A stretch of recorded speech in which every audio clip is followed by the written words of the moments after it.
मेरे जीजा जी का एक्सीडेंट हो गया। यह बात जैसे ही हमने मोबाइल पर सुनी, हम दौड़ते हुए हॉस्पिटल पहुंचे। हॉस्पिटल पहुंचने पर हमने देखा कि जीजा जी की सांसें थम चुकी थी। मेरी माँ का तो रो रो कर बुरा हाल हो रहा था। माँ कह रही थी, अब मेरी बेटी का क्या होगा। केवल 25 साल की उम्र में मेरी बेटी विधवा हो चुकी है। हे भगवान, क्यों किया आपने हमारे साथ ऐसा।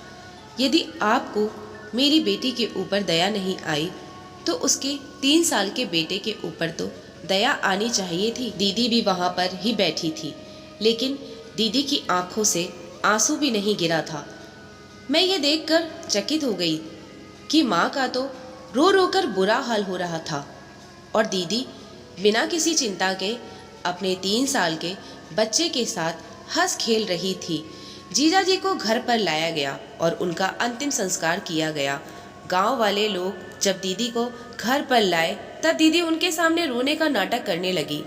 यह हमें साफ दिखाई दे रहा था। जब गांव वाले लोग चले गए तब दीदी कमरे में आकर जोर जोर से हंसने लगी। मैं समझ नहीं पा रही थी दीदी की कश्मकश को।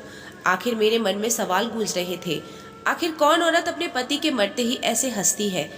एक और यह सवाल घूमने लगा कि क्या दीदी की मानसिक हालत तो नहीं बिगड़ी जिससे दीदी ऐसा कर रही हो। मैंने यह बात मम्मी को जाकर बताई। मम्मी को भी लग रहा था कि शायद ऐसा ही कुछ मामला होगा। फिर हमने सोचा, चलो इस बारे में दीदी से बातचीत करते हैं। जब हम कमरे में पहुंचे तो कमरे का अंदर का नज़ारा देखकर हमारे होश उड़ गए। दीदी ने एक गहरे लाल कलर की साड़ी पहनी हुई थी, मांग में सिंदूर, हाथों में चूड़ियां, मतलब एक दुल्हन की तरह सजी हुई थी और अपने 3 साल के बेटे को कह रही थी, अब तो खुश हो जाना। हमें समझ नहीं आ रहा था कि यह क्या हो रहा है। थोड़ी देर बाद ही दीदी वापस ड्रेसिंग रूम में गई और गुलाबी रंग का सूट पहनकर नई नवेली दुल्हन की तरह श्रृंगार करके आई और मोबाइल पर गाने चलाकर डांस करने लगी। हम यह सब चीजों को देखकर हैरान थे। हम सोच रहे थे कि आखिर जीजा जी को मरे हुए 5 दिन ही हुए थे और दीदी का इस तरह का बर्ताव हमें हजम नहीं हो रहा था। हमने एक बार तो सोचा कि दीदी के सास ससुर से एक बार बात कर लेते हैं, लेकिन हमें लगा कि ये कहना उचित नहीं होगा। क्या पता उन्हें नहीं मालूम हो इस बारे में। दीदी के बारे में सोचकर हमारा दिमाग घूम रहा था। हम जाकर सो गए। दूसरे दिन हम उठे तो हमने देखा दीदी ने हमारे लिए गर्मा गर्म नाश्ता तैयार कर रखा था। नाश्ते के बाद दीदी ने बढ़िया सा भोजन बनाया। भोजन में बहुत तरह के पकवान थे। मुझे याद है कि सारे पकवान दीदी के पसंदीदा थे। मैंने कहा, दीदी आज कुछ खास है क्या जो आपने इतने सारे पकवान बनाए हैं। दीदी ने तो कुछ जवाब नहीं दिया और गुस्से से मेरी तरफ देखकर रसोई में चली गई और दीदी ने रसोई में बैठकर ही खाना खाया। जब हम इस बारे में उनके सास ससुर से बात करने की सोची तो वे बिना कुछ जवाब दिए अपने कमरे में चले गए। हमें समझ नहीं आ रहा था आखिर में क्या हो रहा है। जब रात हुई तो हमने सोचा आज दीदी के सारे राज के बारे में जानकर ही रहेंगे। जब हम उसके बेडरूम के दरवाजे के पास पहुंचे तो दीदी अपने बेटे नयन को सुला रही थी। जब नयन सो गया तो अपना एक बैग लेकर घर के पीछे से रास्ते से निकल गई। हम सोच में पड़ गए कि पहली पहली तो सुलझी नहीं रही और दीदी अब बैग लेकर पीछे के दरवाजे से कहाँ जा रही है। जाना हो तो आगे से भी जा सकती है और हमने दीदी का पीछा करने के बारे में सोचा। हम भी दीदी के पीछे पीछे निकल गए तो हमने देखा कि दीदी पीछे की गली में एक आखिरी में एक घर था, उस घर में चली गई। उस घर को चाबी दीदी के पास ही थी। उस घर का ताला खोलकर दीदी अंदर चली गई। ऐसा लग रहा था घर के अंदर भी कोई है। हमें लगने लगा कि दीदी कोई गलत काम तो नहीं करती। आखिर दीदी इतनी रात को उस घर में जाकर क्या करती है। दीदी का किसी के साथ चक्कर तो नहीं। फिर हम दीदी का वहीं इंतजार करते हैं।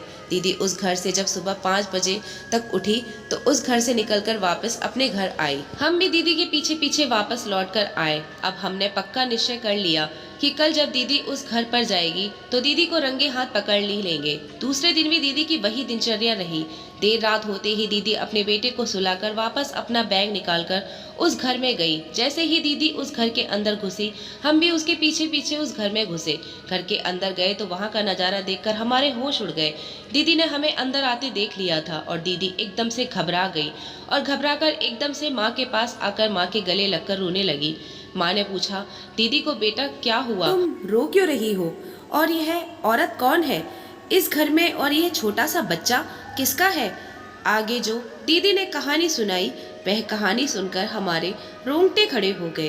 दीदी ने बताया, यह जो इस घर में उनको 20 साल की लड़की दिख रही है वह उसकी सौतन है, और जो छोटा बच्चा दिखाई दे रहा है वह 20 साल की लड़की को ही छोटा बच्चा है।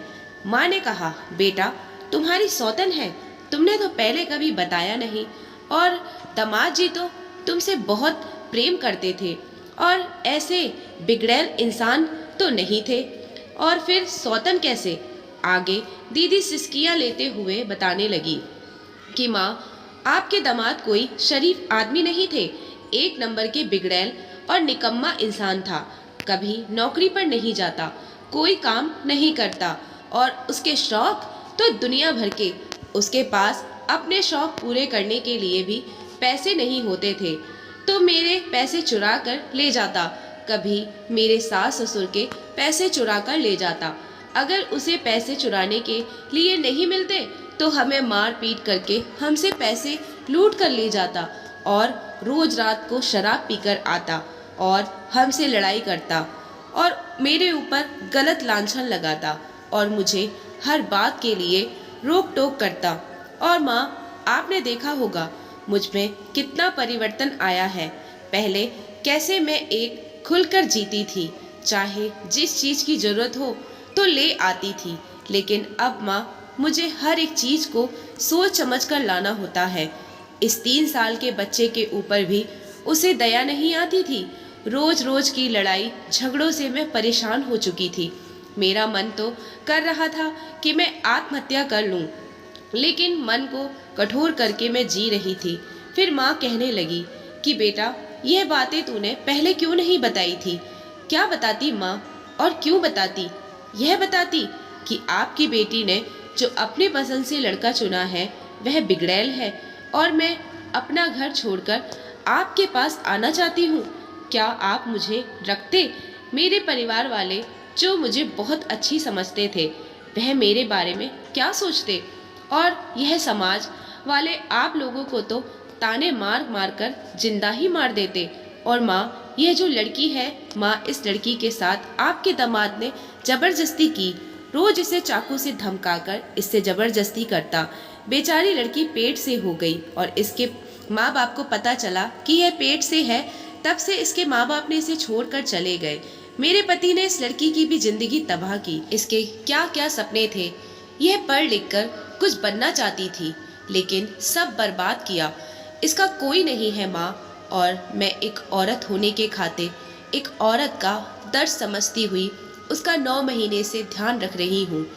यह दिन को अपनी जॉब करती है, बेचारी गरीब है इसलिए, और इसके कुछ सपने हैं इसलिए रात को पढ़ाई करती है।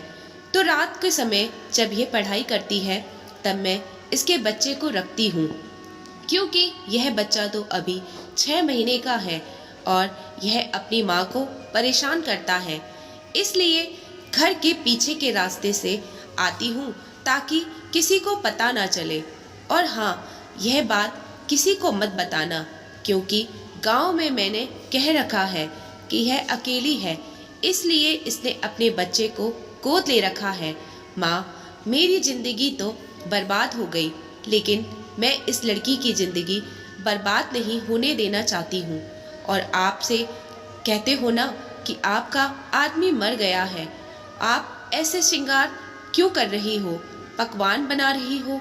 तो आपको बता दूँ, मैं उसके जीते जी मैंने जीना छोड़ दिया था, अपने बारे में सोचना छोड़ दिया था, क्योंकि कभी अपने बारे में सोचती तो वह मेरे ऊपर लांछन लगाता, मुझे टोकता, मुझे मारता। लेकिन अब मैं आज़ाद हूँ माँ, मैं अपनी ज़िंदगी आज़ादी से जी सकती हूँ, और मुझे मेरा पति मर गया, इस बात का मुझे कोई दुख नहीं है। मैं बहुत खुश हूँ, क्योंकि ऐसा पति होने से, ऐसा बेटा होने से, ऐसा इंसान होने से नहीं होना अच्छा है। माँ ने कहा मेरी बेटी खूब समझदार हो गई है। माँ ने माफ़ी मांगी दीदी से और कहा बेटा अब मैं तेरे हर सुख दुख में साथ दूंगी, क्योंकि तू मेरी बेटी नहीं, मेरी जिम्मेदारी है। दोस्तों, कहानी अच्छी लगे तो लाइक शेयर सब्सक्राइब